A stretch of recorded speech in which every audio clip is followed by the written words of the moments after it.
Let's jump to this next story. Let's talk about censorship. Chris Pavlovsky tweeted, the French government has demanded that Rumble block Russian news sources. Like Elon Musk, I won't move our goalposts for any foreign government. Rumble will turn off France entirely. France isn't material to us, and we will challenge the legality of this demand. Chris, why even turn off Rumble in France? Just ignore them. What can they do? You're not in France. If people in France type in rumble.com, that's on the people of France. Let the government of France block the website like the Chinese Communist Party would, and then we'll talk about it. How about that? Yeah. Sounds like a great idea. Sounds like an awesome idea. I mean, governments trying to control information right now during war is something that they have always done historically. But I think it's fair to say that, we're reaching a level where information warfare is being galvanized and used against the best interest of the general public. And if France is going to be going after, Russian news sources, they should be going after all the other news sources that are also leading to damage, leading to harm if they truly were trying to do this equally, but they're not. So, shouts out to Rumble for standing their ground, for allowing free speech to thrive. And at the end of the day, people should be able to hear both sides of the story and make up their opinions. But the thing is, when you're pushing an agenda, when you're fighting a war, when you want to kill somebody, you can't allow that in some instances. And that's the bigger battle that I think is being described here. I think it's amazing. Elon Musk tweeted in March that Starlink had been told by some governments to block Russian news sources. In the United States, there's an effort to try and shut down a lot of these Russian news sources. They ban people like crazy. Lee Camp, he worked for RT. He had his own independent podcast unrelated to RT. They banned that too. Yeah, Redacted Tonight? It wasn't Redacted Tonight. That guy, they shut down all of the shows. But he had a separate podcast that was like his own creation, and they banned that We should have him on the show sometime. I like Well, him. I've reached out to him. I don't know. I've hit him up several times. Cool guy. But yeah, they shut him down. They shut him down, and a bunch of other people who worked for RT started getting banned like crazy. It's Chinese Communist Party level psychotic behavior. I always liked RT during the War on Terror, 2008, 9, 10. I'd be like, what in the hell actually is going on? If Saddam didn't have weapons of mass destruction, like, why are we there? RT was nice because it was an outside perspective. And Al Jazeera, because it was like, they would talk about American troop movements and stuff that, like, NBC didn't talk. NBC's like, we got him, Osama bin Laden. Remember that guy you thought we killed before? We didn't, but we got him now. And you're like, oh, okay. And then, so it's good to get outside perspectives. But like you said, they don't want you to have it, dude. Yeah, in a time of war. That was war. And well, we were told that the issue war. Is the war on terror. Yeah, right. The United States is quickly becoming authoritarian over the past 6 or so years. The left is screaming Donald Trump, but he's barely done anything. Mm-hmm. It's like he wouldn't even call in the troops to shut down the mass rioting around the country. But what they've been doing with like CISA, working with Twitter and Facebook to censor information and shut down speech, and actively they've been banning news outlets. I mean, how do you justify legally, constitutionally, the shutting down of a news outlet in the U.S., RT? They did. I think RT chose to shut itself down, right? They terminated operations because they were getting banned or something like that. Is that Russia Today? Yeah, it's been a minute since the story broke, but look, man.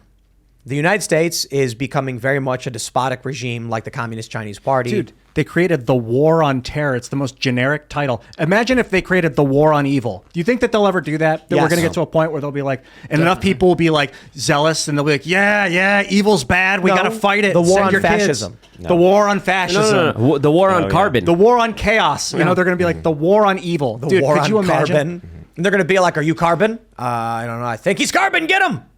And they're gonna. It's just so like it's so subjective. What's terrorism? If people were going to fight for the war on evil, we would have seen them step up sooner the last 3 years. I think. The war on evil. They're preparing people for some dumb. Yeah. It's just so generic. Yeah. Like it's just a reason to rally people into fighting, to accepting, curtailing rights, and empowering military-industrial complex to build bigger bombs, more explosive and deadly weapons. If they just call it. I mean, it wasn't even a war. It wasn't a war. It was an extra military. It's still going action. on, isn't it? I think that it's winding down. Yeah, I don't know, but they can use terrorism. Ever since the Patriot Act and the NDAA was signed, they can use like terror as like they're talking about this David Papp guy. They're gonna hit him with terrorism charges or something. They want to.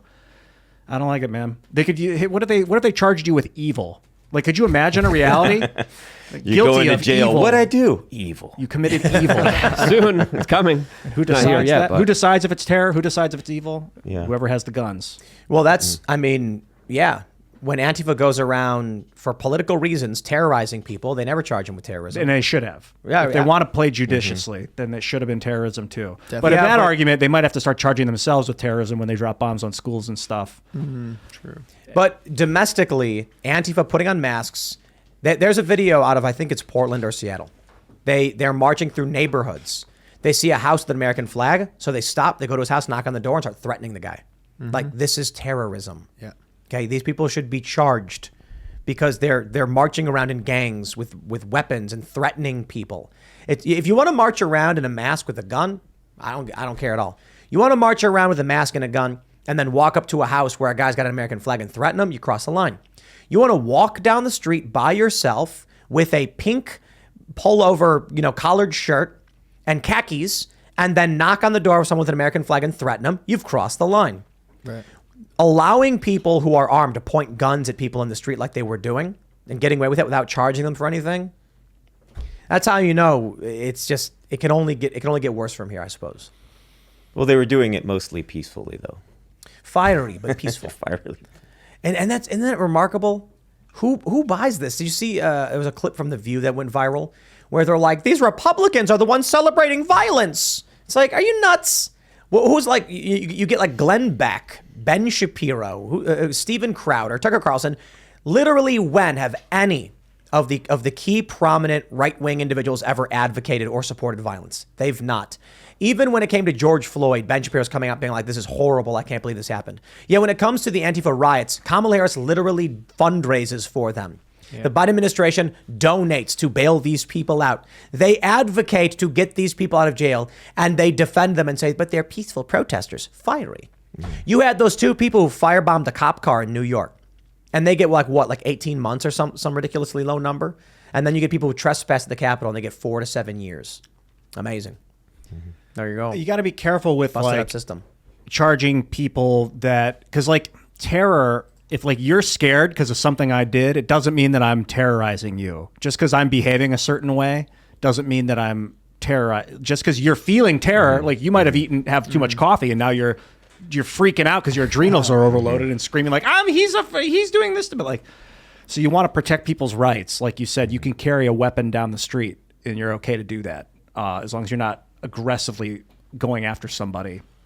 Yeah. Well, it depends where you're at. In New York City, you can't even have a pocket knife. So they'll come in and arrest you. That's the number one arrest that they have in pocket knives. Yeah. That's the number. I heard that the number one arrest in New York City in Times Square is people with pocket knives, and police officers just walk around trying to see who has it, and then they arrest individuals for doing that.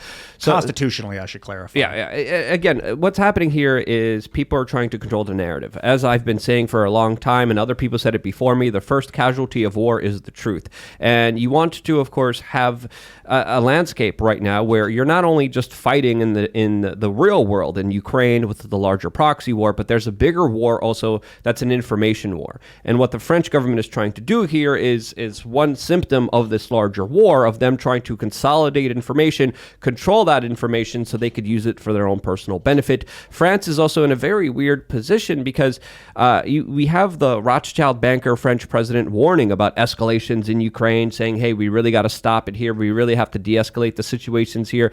And now the French government is just trying to ban any alternative version of the story, which of course is predominantly done for their war that they're trying to push, as of course France has been giving aid to Ukraine. So this kind of landscape is kind of confusing and perplexing to see, especially with the larger relations and the trade deals that just happened between Russia and France. So very complex point of view, but there are a lot of people that don't want you seeing an alternative version of the story, and whether you agree with it or not, you should be able to see it for you to judge it for yourself. And I think if we're able to do that, we're able to de-escalate a lot of the war efforts, a lot of the propaganda, a lot of the disinformation that has brought us to the situation where a lot of people are fearing a full all-out nuclear war. This is a real reality that we're facing, mainly because of this one kind of mentality and denying free speech and just pushing a war message nonstop, which the corporate media does all the time. You look at all the messaging on the corporate media, it's always pro-war. There's no anti-war voices anymore on the corporate media. When there was, they got extinguished. Jesse Ventura had a huge contract with MSNBC. He wanted to speak out against the wars. They literally bought him off and said, you know what? We know we paid you a lot of money. Just shut up and sit down, don't say anything, and we're not going to publish your show. Golden handcuffs, they call it. Exactly. And they did this to Donahue. They did this to Jesse Ventura. They did this to Cenk Uygur of the Young Turks right now on MSNBC because they weren't toting the line and pushing the military-industrial complex propaganda. And I think the more that we could counteract the military-industrial complex, the propaganda, the disinformation, the less likely we are to have a full, all-out nuclear world war, woke war. They will offer you a big contract, and it'll be for something legitimate, like you'll make, appearances on the show, we'll have you as a correspondent, etc. And then if you don't say what the machine wants you to say, it serves a great benefit to have you under contract where you can't go say things elsewhere. So now you're getting paid mid six figures. Some of these people are getting millions of dollars. You go on the TV, you say the war is wrong, they stop booking you. You're under contract, you can't go anywhere else. You are effectively careerless in limbo, but well paid, and there's nothing you can do about it. How many of those contracts you think have rolled out over the last couple of years for just all of the information, COVID stuff and everything? Oh, tons. Because when you Tons. see the memos, like it seems like everybody gets the same memos, and then everybody sort of says the same thing online, and then there's a pattern to it. Well, that I think what we're learning with the DHS colluding with social media. They're colluding with traditional media. There's no way that they have takedown requests of Twitter and Facebook, and they don't have contacts at major media outlets to talk with the heads about what stories are good or bad. Put it this way. You think that if they're doing that social media, they're not going to the New York Times being like, hey, that story's really bad. It's going to get people killed. They do that. I guarantee you the New York Times, they probably go, we'll take it down. We won't publish. They probably get a phone call like, hey, we hear you're about to run a story about this. That's going to put us in jeopardy. We're asking you not to run it. And they'll go, okay, you got it. No worries. Some stories they probably say we'll run it anyway, but it's all one big club, man. Mm-hmm. And you ain't in it.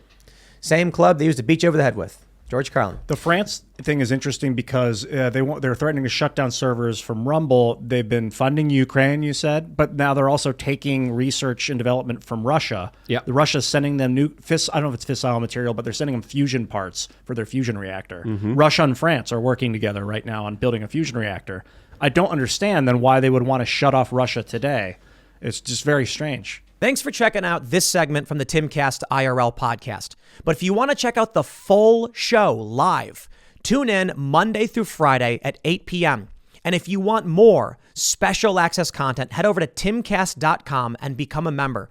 Your membership helps sustain this company, keep our journalists employed, makes this show happen, and you will get access to exclusive members-only segments of the Timcast IRL podcast, and there's a massive library to check out. So again, go to timcast.com or tune in Monday through Friday at 8 p.m., and we'll see you all there.